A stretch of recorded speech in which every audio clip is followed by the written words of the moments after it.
दोस्तों यूएन से लेकर मिडिल ईस्ट और पूरे यूरोप से लेकर पूरी दुनिया के बाद अब फ़िलिस्तीन के लिए आवाज़ें उठनी तेज़ हो गई हैं। राजनीति दलों से लेकर अब ये लहर खेल के मैदान तक पहुंच चुकी है। हर कोई फ़िलिस्तीन के हक़ में आवाज़ उठाता दिखाई दे रहा है और ऐसे में इजराइल की मुश्किलें लगातार बढ़ती जा रही हैं। जो करीबी मुल्क थे वो दूर होते जा रहे हैं। तो नमस्कार, सत श्री अकाल, आदाब। हाजिर हूँ फिर से एक बार मिडिल ईस्ट की तमाम ताज़ा खबरें लेकर। आप देख रहे हैं GDN की ख़ास रिपोर्ट। जानकारी आगे बढ़ाऊं उससे पहले आपसे कहना चाहूँगा, वीडियो पर एक लाइक ज़रूर करिएगा और आप किस कंट्री को सपोर्ट करते हैं उस कंट्री का नाम कमेंट बॉक्स में ज़रूर लिखें।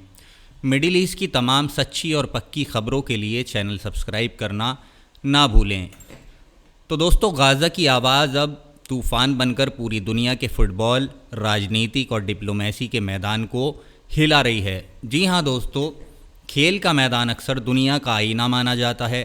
मैदान पर जो होता है उसका असर राजनीति पर भी पड़ता है और राजनीति जो करती है उसका असर सीधा सीधा मैदानों पर भी दिखाई देता है। यही वजह है कि जब तुर्की के फुटबॉल फेडरेशन के प्रेसिडेंट इब्राहिम ने फीफा और UEFA को चिट्ठी लिखकर कहा कि अब वक्त आ गया है कि इजराइल पर बैन लगाया जाए, तो ये खबर सिर्फ एक खेल की नहीं रही, ये खबर सीधा राजनीति के दल तक पहुंची। तुर्की ने यूरोप की फुटबॉल बॉडी UEFA में पहला ऐसा कदम उठाया है जो आने वाले वक्त में दोस्तों भूचाल ला सकता है। और ये कोई साधारण चिट्ठी नहीं थी। इसमें साफ लिखा गया था कि इजराइल का गाज़ा पर जो हमला चल रहा है वो सिर्फ कानून के ख़िलाफ़ नहीं बल्कि पूरी तरीके से अमानवीय है। और खेल संसाधनों का इतना चुप रहना जैसे ज़मीर को कोमा में डाल देना है। सोचिए, जब किसी देश का फुटबॉल प्रेसिडेंट इतना बड़ा बयान देता है तो उसका असर सिर्फ मैदान पर नहीं बल्कि सांसदों और दूतावासों तक गूंजता है। अब आप ही बताइए, खेल की दुनिया में किसने सोचा था कि फ़ुटबॉल से जुड़ी कोई खबर संयुक्त राष्ट्र की बहस से भी ज़्यादा तगड़ा असर डालेगी। लेकिन यही हो रहा है। UEFA अब वोट करने की तैयारी में है कि इजराइल को बाहर किया जाए या नहीं। और याद रखिए, UEFA का ये फैसला छोटी चीज़ नहीं होगी। ये वो संगठन है जिसने रूस को 2022 में बाहर का रास्ता दिखाया था जब उसने यूक्रेन पर हमला किया था। तो सवाल यह है कि जब रूस को निकाला जा सकता है तो इजराइल क्यों नहीं। यही डबल स्टैंडर्ड की बात अब ज़ोर पकड़ती दिखाई दे रही है। ग्रीस में जो प्रदर्शन हुआ उसमें हज़ारों फैंस सड़कों पर उतर आए। उनके नारों में गुस्सा था और उनकी आंखों में एक उम्मीद भी थी। उन्होंने साफ कहा कि अगर रूस को बैन किया जा सकता है तो इजराइल क्यों नहीं। और दिलचस्प बात यह है मेरे दोस्तों कि इस भीड़ में सिर्फ आम लोग ही नहीं थे बल्कि खिलाड़ियों का भी एक बड़ा तबका शामिल था। जी हाँ, वही खिलाड़ी जिनके नाम सुनते ही स्टेडियम तालियों की आवाज़ से गूंज उठते हैं। एथलीट्स फॉर पीस नाम के बैनर के नीचे 48 मशहूर खिलाड़ी सामने आए और उन्होंने भी UEFA से इजराइल पर बैन लगाने की साफ साफ मांग कर दी। सोचिए, जब फ्रांस के पॉल पोग्बा और इंग्लैंड के क्रिकेटर मोइन अली जैसे नाम इस बयानों में शामिल हो जाएं तो दुनिया चौंकेगी क्यों नहीं। उनका कहना था कि खेल को इंसाफ, बराबरी और इंसानियत के सिद्धांतों पर खड़ा होना चाहिए और अगर ऐसा नहीं हुआ तो खेल अपनी आत्मा खो देगा।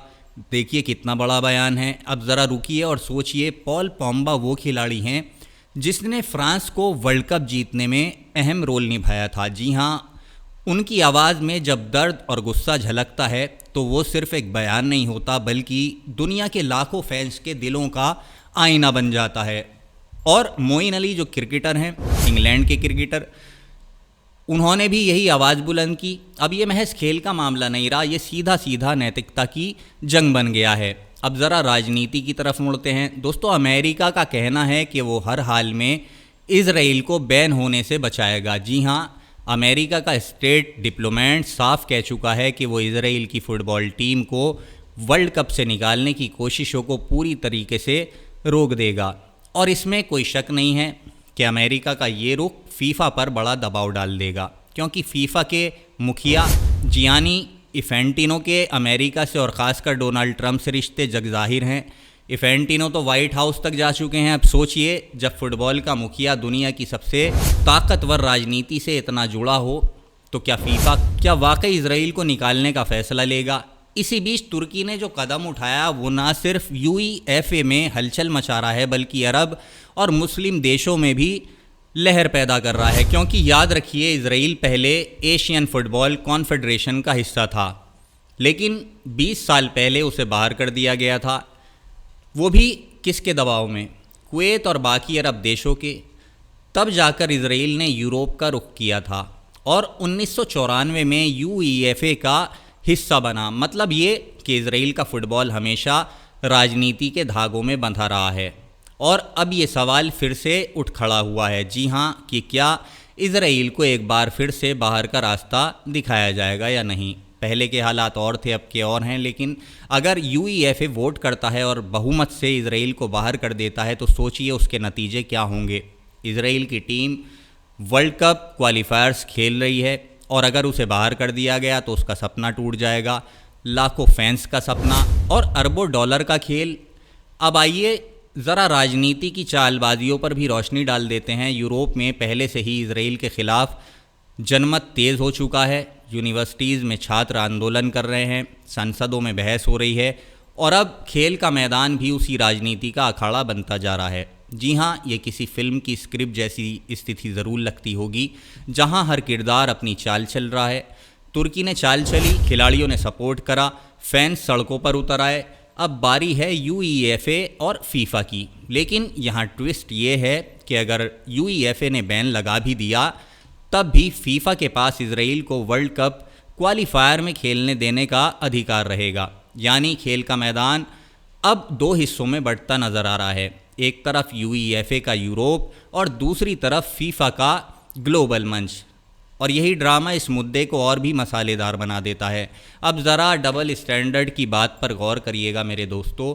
रूस ने यूक्रेन पर हमला किया तो उसे तुरंत बैन कर दिया गया, लेकिन इजराइल जिसने गाज़ा में हज़ारों बेगुनाहों को मार डाला उसे क्यों बचाया जा रहा है? यही सवाल अब यूरोप की गलियों से लेकर अरब की सांसदों तक गूंज रहा है और यही सवाल अब सोशल मीडिया पर भी ट्रेंड बन चुका है।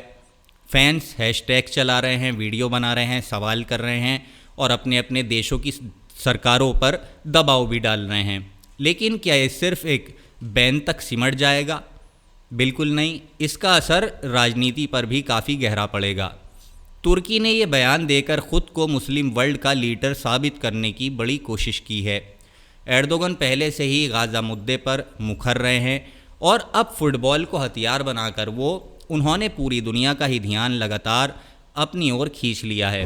ये उनके लिए घरेलू राजनीति में भी बड़ा फ़ायदा लाएगा, क्योंकि जनता देखेगी कि उनका नेता सिर्फ भाषण नहीं देता बल्कि दुनिया के बड़े मंचों पर भी कदम उठाता है, कार्रवाई करता है। दूसरी तरफ अमेरिका और यूरोप के कई देश अब असमंजस में हैं। एक तरफ वो रूस को बैन कर चुके हैं, दूसरी तरफ इजराइल को बचाने की कोशिशें हो रही हैं। जी हाँ, ये पॉलिसी का डबल गेम साफ साफ सामने आ रहा है और यही चीज़ जनता के गुस्से को और भी ज़्यादा भड़का रही है। लोग काफ़ी नाराज़ हैं और अगर वाकई में यूईएफए ने बैन कर दिया तो समझ लीजिए कि फ़ुटबॉल का एक फ़ैसला, ये खेल भविष्य में इंटरनेशनल पॉलिटिक्स का बड़ा मोड़ साबित हो सकता है, क्योंकि उसके बाद दूसरे खेल संगठनों पर भी काफ़ी दबाव आएगा। क्रिकेट में, ओलंपिक में और बाकी खेलों में भी काफ़ी सवाल उठेंगे और फिर ये मुद्दा सिर्फ फुटबॉल तक सीमित नहीं रहेगा। अब एक और दिलचस्प पहलू है दोस्तों, मकाबी तेल अवीव, ये इजराइल का मशहूर क्लब है और जब वो ग्रीस खेलने गया तो वहाँ विरोध हुआ। सोचिए, एक क्लब मैच को लेकर इतना बड़ा प्रदर्शन हो गया, हंगामा हो गया।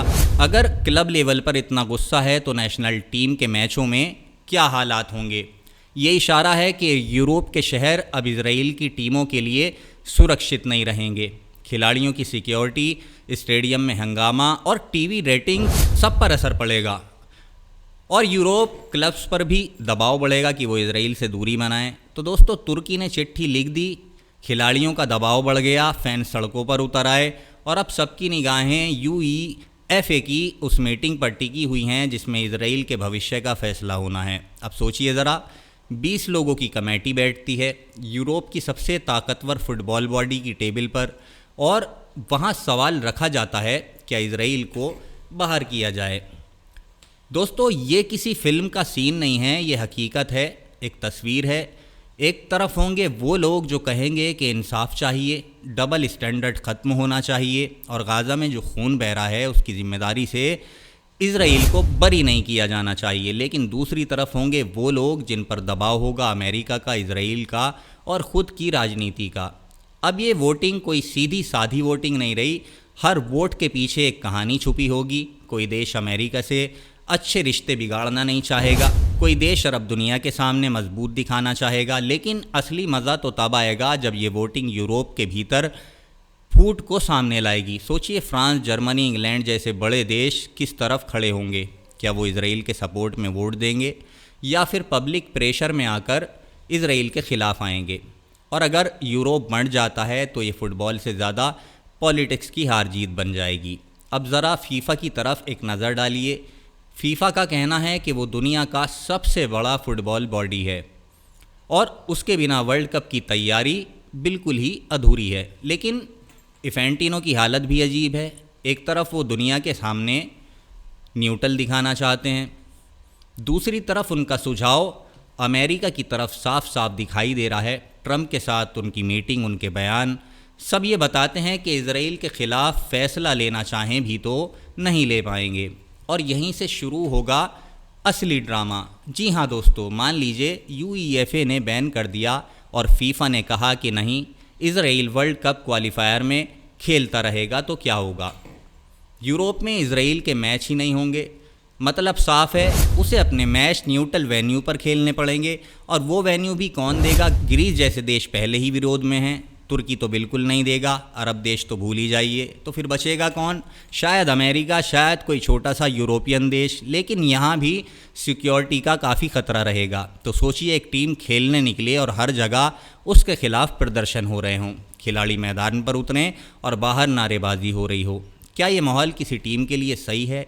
यही तो असली प्रेशर होगा। बात करते हैं राजनीति की, चालबाजियों की। अमेरिका साफ कह चुका है कि वो इज़राइल को हर हाल में बचाएगा, उसके सपोर्ट में खड़ा होगा, लेकिन यूरोप के भीतर अब फूट पड़ने लगी है। इटली और स्पेन जैसे देश चुपचाप देख रहे हैं कि हवा किस तरफ बह रही है। जर्मनी पर तो पहले से आरोप लगते आए हैं कि वो इज़राइल का सपोर्ट करता है। फ्रांस के भीतर पब्लिक गुस्से में है, प्रदर्शन हो रहे हैं, लेकिन सरकार दुविधा में है। इंग्लैंड की हालत भी अलग नहीं है और ये जो दुविधा है वही इस पूरी कहानी को मसालेदार बना रही है। अब सोचिए अगर यूईएफए ने बैन लगाया और फीफा ने ना कहा तो ये पहली बार होगा कि खेल की दो सबसे बड़ी बॉडीज़ आपस में भिड़ जाएं और इसका असर सिर्फ फुटबॉल तक सीमित नहीं रहेगा। जी हाँ, बाकी खेलों में भी सवाल उठेंगे कि कौन किसके साथ है, कौन किसके साथ खड़ा हो। ओलंपिक कमेटी पर भी दबाव आएगा, क्रिकेट की दुनिया में भी शोर मचेगा और सबसे बड़ी बात मेरे दोस्तों, दुनिया के फैंस दो हिस्सों में बढ़ जाएंगे। इधर अरब देशों की राजनीति भी तेज़ हो जाएगी। कतर, सऊदी अरब, ईरान सबसे पहले से तैयारी में बैठे हैं इस मुद्दे को हवा देने के लिए। कतर के पास तो अल जज़ीरा जैसे चैनल भी हैं और भी हैं जो इसको लगातार कवर करेंगे। सऊदी अरब खेलों में अब अरब दुनिया का सबसे बड़ा खिलाड़ी बन चुका है। जी हाँ, ज़रा एक नज़र डालिए, लिव गोल्फ हो, बॉक्सिंग हो या फिर फुटबॉल हो, हर जगह पैसा लगा रहा है। अब अगर वो भी इज़राइल के ख़िलाफ़ खड़ा हो जाता है, खड़ा हो गया तो मामला और भी ज़्यादा गर्मा जाएगा। और ईरान तो पहले से ही इज़राइल का विरोधी है, सब जानते हैं। तो ये पूरा ब्लॉक मिलकर यूईएफए पर दबाव डालेंगे। इसी बीच इज़राइल का भी खेल देख लीजिए, वो खुद को पीड़ित दिखाने की कोशिश करेगा। वो कहेगा कि खेल को राजनीति से अलग रखा जाए। जी हाँ, लेकिन असलियत ये है कि खेल हमेशा से राजनीति का एक बड़ा हिस्सा रहा है। लेकिन अब देखना यह है मेरे दोस्तों, आगे ये राजनीति क्या रंग लाती है। फ़िलहाल मुझे इजाज़त दीजिए, आज के लिए बस इतना ही।